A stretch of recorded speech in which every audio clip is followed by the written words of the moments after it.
Drama in Ondo State as the members of the House of Assembly serves notice of impeachment on the Deputy Governor Agbola Ajayi. The former SSG is also explaining the reasons he left Akeredolu's cabinet. And the presidency has been reacting to the grilling of the acting chairman of the EFCC, Mr. Ibrahim Magu, as the grilling session enters day 2.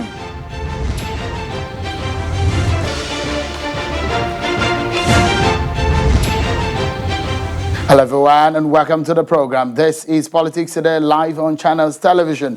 I'm Sean Kimbaloye in Lagos. The grilling of the acting chairman of the Economic and Financial Crimes Commission, EFCC, Mr. Ibrahim Magu, by a presidential probe panel over the activities of the commission have continued in Abuja.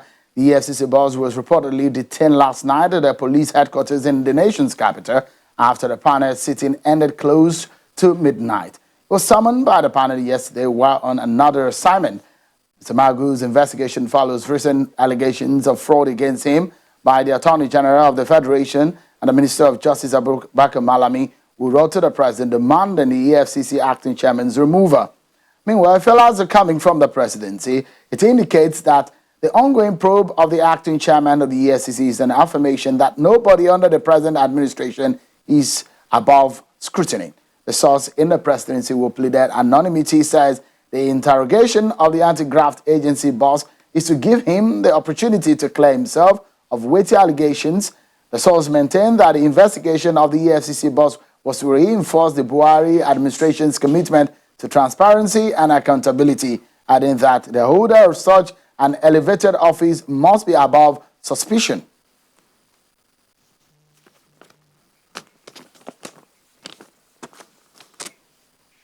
Let's now check out some other stories that we have for you on our political roundup.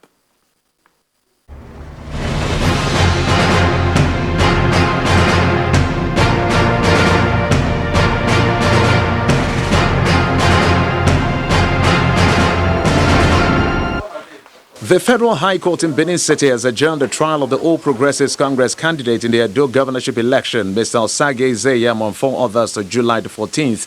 Mr. Osage Zeyam is facing an 8-count charge of money laundering to the tune of 700 million naira, allegedly deployed to prosecute the 2015 Ondo State governorship election. Other defendants in the suit filed by the EFCC are former Deputy Governor of Ondo State, Lucky Maswen, immediate past PDP chairman in Ondo State, Dan Obi, and 2 others. The House of Representatives has resolved to investigate an alleged disregard of presidential directive by the Minister of Labour and Employment, Mr. Chris Ngige. The House is accusing the Minister of incessant and arbitrary breach of presidential directives on the suspension of top management and executive committee members of Nigeria's Social Insurance Trust Fund and other government agencies. The motion was moved by Representative Leke Abejide. The chairman of the House Committee on Finance, James Falake, contributing to the motion, accused the minister of not following due process. He also accused Mr. Ngige of firing the board for his personal gain after inserting fraudulent projects in the budget of the NSITF. The President General of the Igbo Socio-Political Group, Ohaneze Ndigbo, Chief John Nwodo, has urged the federal government to rejig the present security apparatus in the country. Mr. Nwodo disclosed this when he paid a courtesy visit to the Imo State Governor Hope Uzodinma at the government house in Owerri. On the 2023 presidency, Mr. Nwodo also used the opportunity to appeal to all political parties in the country to look the way of the Igbos, stressing that he's confident that if Igbos are given the opportunities, they will turn things around in the country. The marginalization of the Southeast by all the political parties that have not allowed us to run for president of Nigeria has gone on for too long. And I ask all the major political parties to rethink and include Igbos in the agenda. We have an array of very qualified people in Igbo land. Meanwhile, the Imo State Governor Hope Uzodinma says with the meeting, the people of the Southeast have agreed to partner with the federal government in all policies and programs and hook onto the national grid in order to attract development into the Southeast zone in the interest of the zone. Igbo as a people and Southeast as a region must hook to the national grid and work and support all federal government policies and work with federal government in partnership for the overall interest of our people.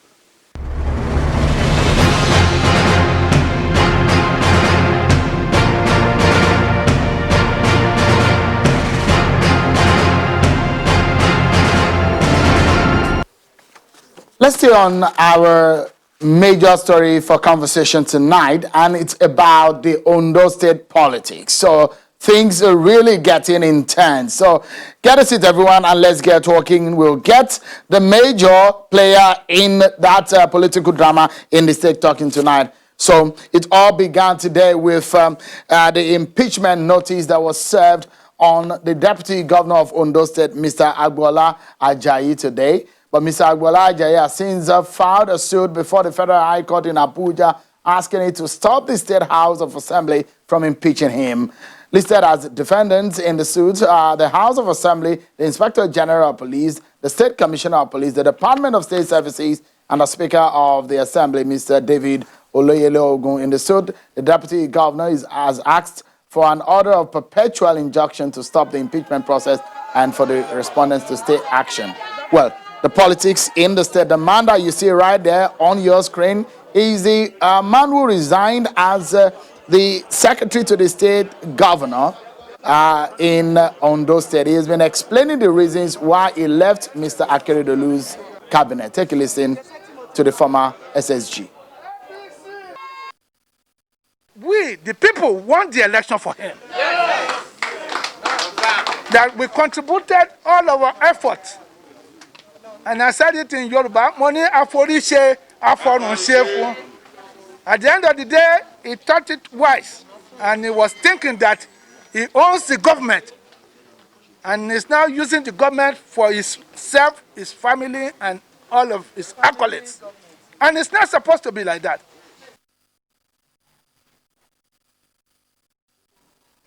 All right, then. That is the SSG, the Secretary to the State Government, who resigned his appointment, and he has since been replaced since yesterday. Now, that is on one hand. Don't forget, the Deputy Governor, Mr. Agbola Ajayi, also resigned as a member of the ruling APC in Ondo State, and he since moved to the PDP, and today there was an impeachment notice on him. Let's hear from the Deputy Governor, Mr. Agbola Ajayi, who joins us from Akure.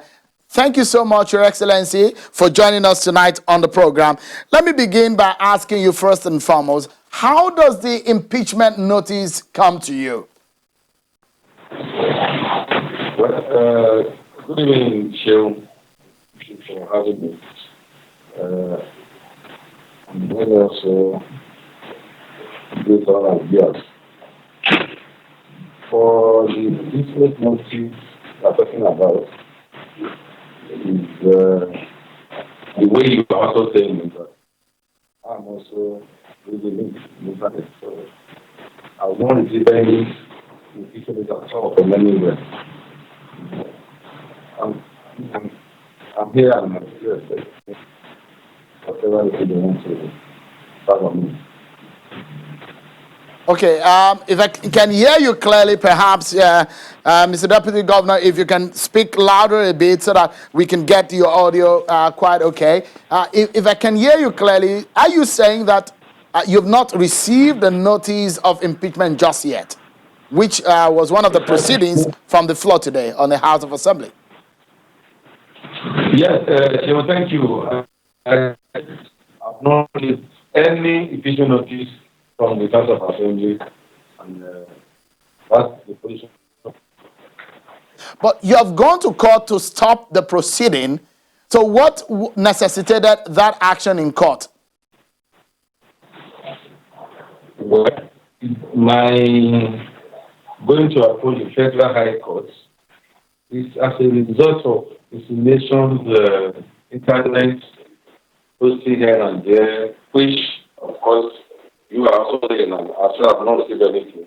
So it's just to let the public, especially with what happened today on the 20th of June. I just read that I need to at least protect myself in a civilized way of approaching court.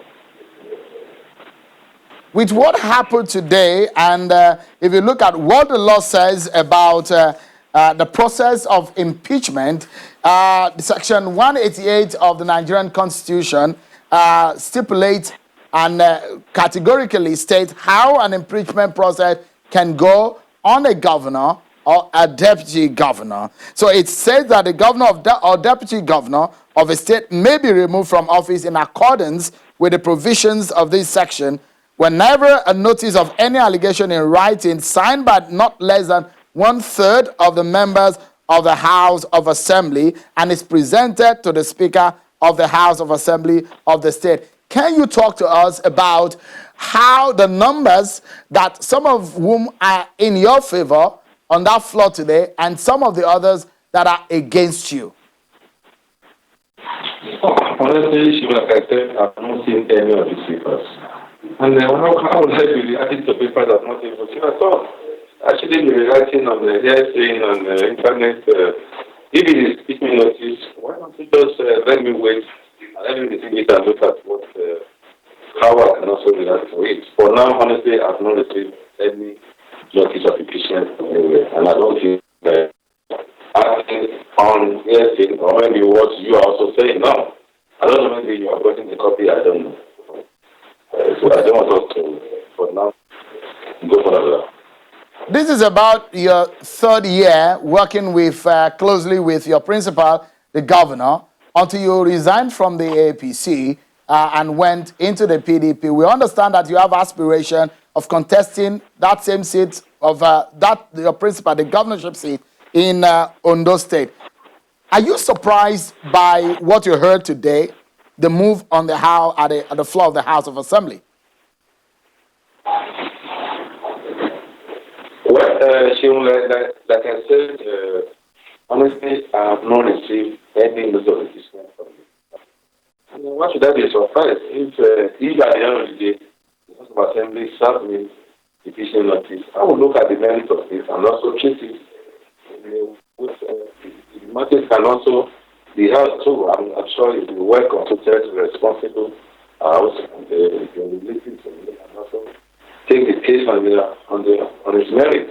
So it shouldn't be a surprise to any politician at my level.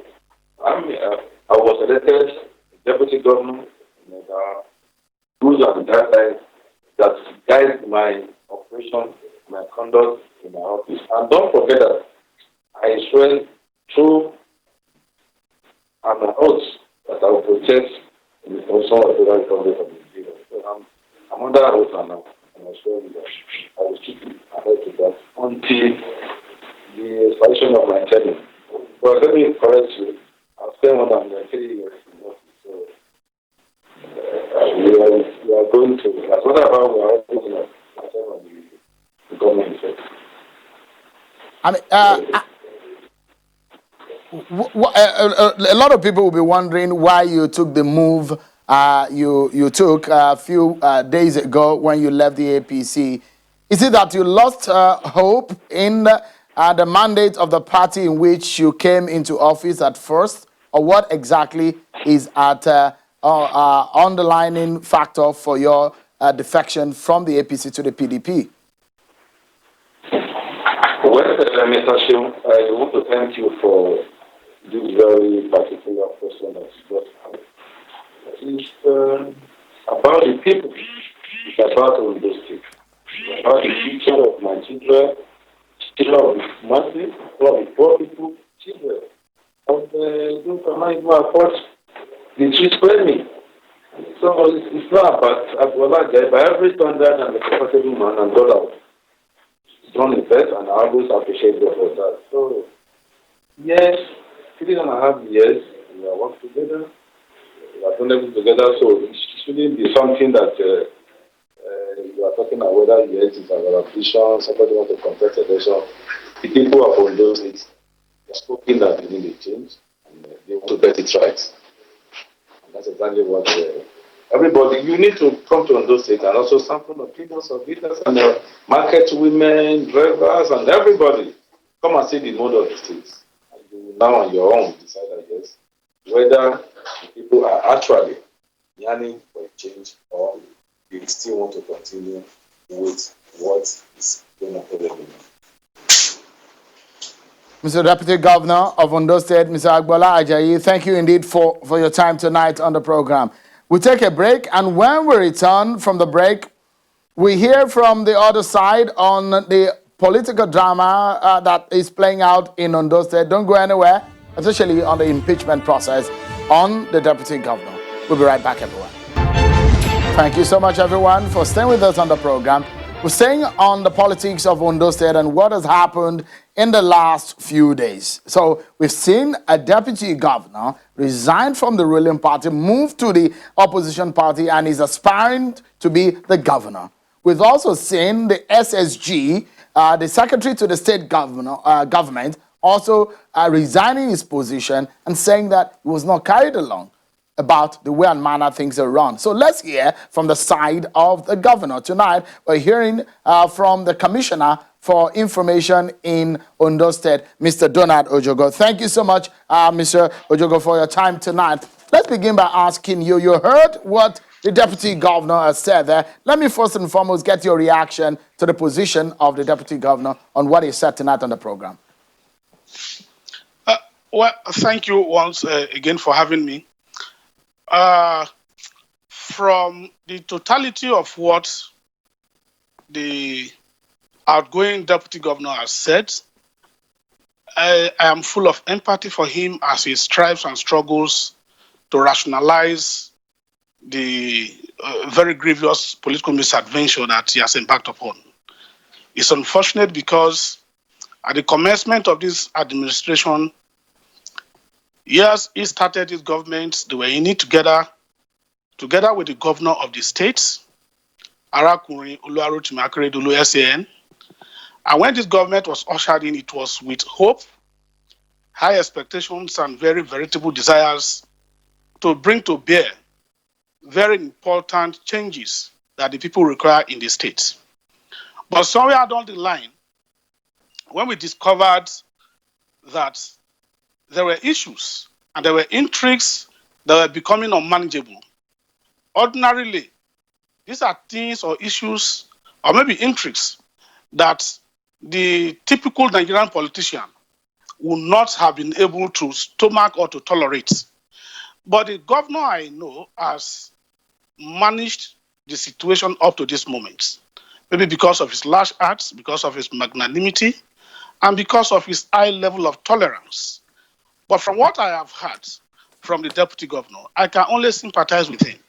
I thought he was going to give us very cogent reasons for dumping the party, and also very cogent reasons for dumping the party and not also leaving government. We have also seen the very the struggle to also explain to the people by way of maybe blackmailing the government, and in particular the governor, to the people and before the public, that he had to leave when he felt that things were not moving forward.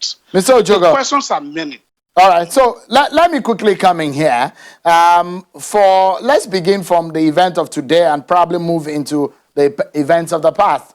For those who had pointed accusing finger at the governor for being behind the impeachment process on the deputy governor, what do you say to them, for example?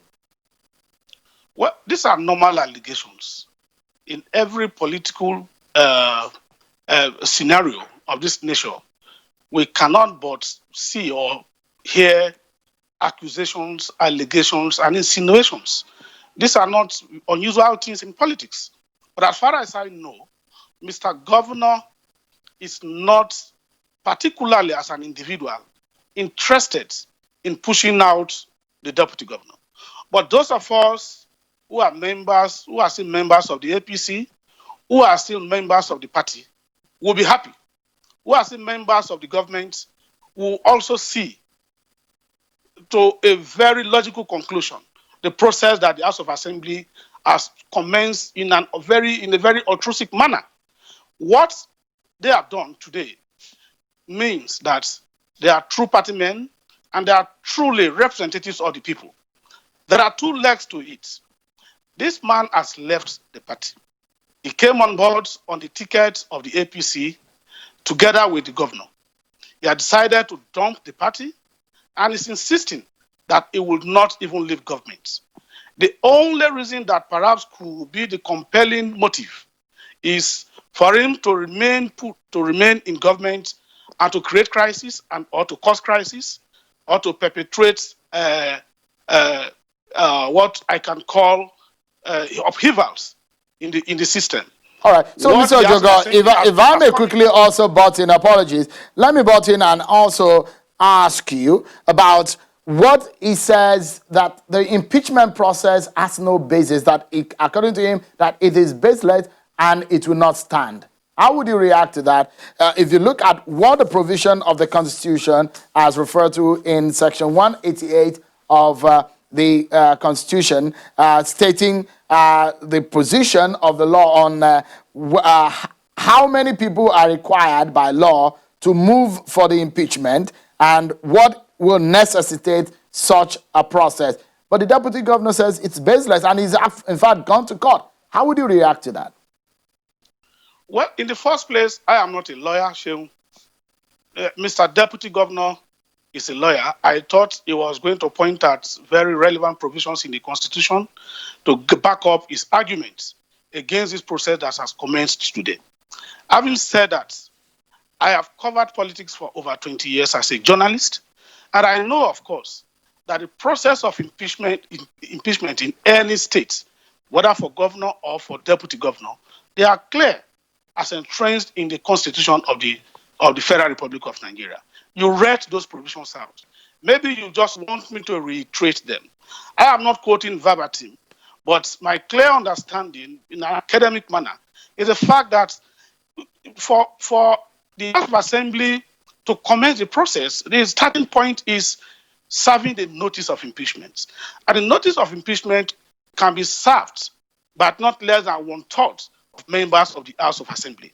In this case, from what I saw, from what I have seen, like the deputy governor also alluded that he saw on the social media, is the fact that at least 14 members, honorable members of the House of Assembly, have signed.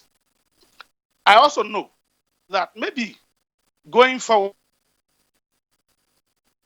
Okay, maybe I should ask you, Mr. Ojogo, quickly.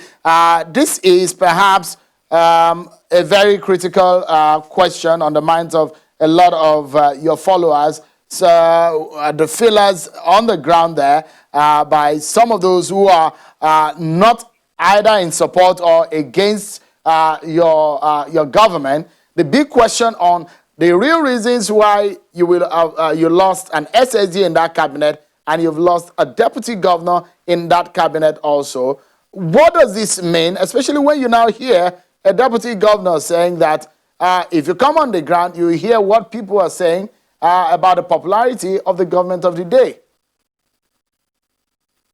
Well, it's not an unusual scenario. You recall that since 1999, at every point of election, whether at the federal or the state levels, people dump parties. And when they dump parties, it's with the expectation that the new parties they are going into, we're going to form government. In some cases, some have been lucky. In other cases, some have not been so lucky like others. So this case is not a different one entirely from what we have seen in the last 21 years since the second of democracy in 1999. It happened when Atiku was full of hopes in 2003 and against Obasanjo. People left the PDP with him. In 2011, it was the same thing. 2015 was not different. In 2019, it was also all right. So, Mr. Ojogo, we are out of time. We're out of time, but I would like you in just a statement to react to this. There is a direct accusation coming from the office of the deputy governor that your principal, the governor, is behind or, in his own words, the sponsor of the impeachment against the deputy governor. Far from the truth. That is far from the truth. He must have a reason to cry foul. That is a cry of a losing man. That is a cry of a drowning man. As at the time I left Akure, the state capital, this evening, I have no feeling that people have this perception that Mr. Governor was behind it. Okay, Mr. Ojogo, we have to leave it at that because we are out of time. But sincere thanks for joining us tonight. Donald Ojogo, Commissioner of Information in Ondo State. Thank you so much indeed for talking to us tonight. And that's where we leave it tonight on the program, everyone. Thank you so much for watching. I'm Sean Kimale. Bye for now.